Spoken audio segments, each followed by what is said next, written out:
चीज़ ऐसी पी ले बच्चा, घर में पड़ी है, कोई पुराना एक्सपायर सिरप पड़ा होता है, मेडिसिन पड़ी होती है, वो पी ले।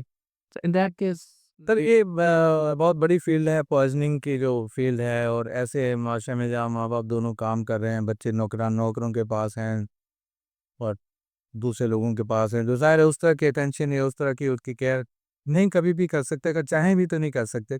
जैसे माँ कर सकते हैं। तो हमें ये समझना है कि हमें इसका हल सिर्फ ये है कि उन चीज़ों को बच्चों की पहुंच से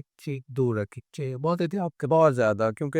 ये अगर चीज़ें पड़ी होंगी तो कभी ना कभी बच्चा जो है ना, बल्कि अगर मैं अक्सर पेरेंट्स से हंसता हूँ कि अगर आप 10 चीज़ें रख दें बच्चे को और बीच में एक